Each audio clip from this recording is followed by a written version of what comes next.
दोस्तों, यह एक प्यार भरी मेरे जीवन की एक सच्ची दास्तां है, जिसने मुझे एक ऐसा शख्स दिया जिसके लिए मैं कुछ भी करने को तैयार था, जो मेरे दिल की गहराइयों तक गई, जिसके लिए मैं किसी और की तरफ भी नहीं देखता था।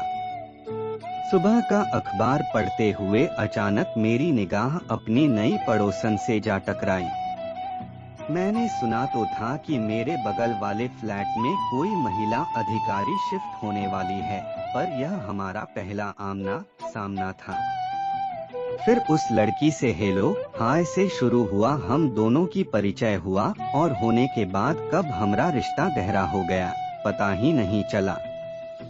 मेरी पड़ोसन मैडम जिले में ही एक उच्च पद पर पदस्थ थीं और उनके पति किसी अन्य जिले में तैनात थे। उनके पति का आना जाना कभी कभार ही हो पाता था। पड़ोसी होने के कारण वह मुझसे काफी घुल मिल गईं। एक दिन उन्होंने टोक ही दिया कि तुम मुझसे हमेशा मैडम कहकर बात मत किया करो। मैंने कहा, मैडम मैं अभी एक विद्यार्थी हूँ और आप इस जिले में तैनात एक वरिष्ठ अधिकारी हैं, आखिर हमारा क्या रिश्ता हो सकता है। वह कुछ देर तक शांत रही और फिर अपनी चुप्पी तोड़ते हुए बोली कि अगर तुम बुरा न मानो तो मुझे भाभी कहकर बुला सकते हो। मैंने कहा, आपकी बात सही है मैडम, पर मात्र भाभी कह देने भर से तो रिश्ता नहीं जुड़ जाएगा। वैसे भी यह बड़ा नाजुक व प्यार भरा रिश्ता है, इस रिश्ते को निभा पाएंगी आप। उन्होंने अपनी आंखें ऊपर उठाई और मेरी आंखों में आंखें डालकर बोली, यह जरूरी तो नहीं कि हर रिश्ता खून से ही बनता हो। रिश्तों की परिभाषा अपनापन, स्नेह और प्यार में छुपी हुई है, और अगर हम एक दूसरे को समझ सकें तो यह रिश्ता हम भी आसानी से निभा सकते हैं। उस दिन के बाद से हम मुंह बोले देवर भाभी के रिश्ते में बंध गए। एक दिन सुबह उन्होंने मेरे दरवाजे पर दस्तक दी। गुड मॉर्निंग जनाब, विद्यार्थी जीवन में घोड़े बेचकर सोना अच्छी बात नहीं है। अच्छे विद्यार्थियों की तरह अपने करियर पर ध्यान दीजिए और पढ़ाई लिखाई में जुट जाइए।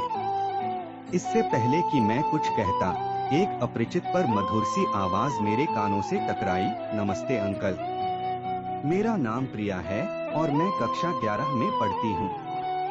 मैं आपकी भाभी की इकलौती प्यारी बिटिया रानी हूँ और अब यहीं पर रहकर आगे की पढ़ाई करूँगी। अच्छा भाभी, तो आपने इन्हें हमारे बारे में पहले से ही बता रखा है। चलिए अच्छा हुआ, अब हमें परिचय देने की जरूरत नहीं पड़ेगी। तो ठीक है, हाथ मिलाइए और आज से हम दोस्त हुए। अच्छा अंकल, अब आप बताइए कि कैडबरी चॉकलेट पसंद है न आपको? हाँ क्यों नहीं। तो फिर शाम को आप कैडबरी चॉकलेट लेकर आइएगा। चल हट बदमाश कहीं की, अभी अंकल से कायदे से परिचय भी नहीं हुआ और तेरी फरमाइशें शुरू हो गई। भाभी ने कहा, आप इसकी बातों में मत आइएगा, क्योंकि खाने पीने को लेकर दोस्ती करने में यह काफी तेज है। अरे तुम दोनों के चक्कर में मेरी चाय भी ठंडी हो गई। अच्छा तुम जल्दी से फ्रेश होकर आ जाओ तो एक कप गर्मागर्म चाय हो जाए। वक्त के साथ प्रिया मुझसे काफी घुल मिल गई। वह मेरे खाने से लेकर बाहर जाने तक का हिसाब किताब रखती। जब कभी भी मैं देर से आता तो प्रिया दरवाजे पर खड़ी मेरा इंतजार करती रहती और जब तक मैं खाना नहीं खा लेता वह कुछ नहीं खाती। उसकी मम्मी भी खुश थी कि प्रिया को बोर नहीं होना पड़ता। पर प्रिया के दिल में क्या चल रहा था, उससे मैं और उसकी मम्मी बिल्कुल अनजान थे। वैसे कुछ सोचने का कोई कारण भी नहीं बनता था। दोस्तों, उम्मीद करता हूँ कि आज की यह प्यार भरी कहानी आप लोगों को जरूर पसंद आई होगी। कि दोस्तों हमें कमेंट करें, बताएं कहानी कैसी लगी आप।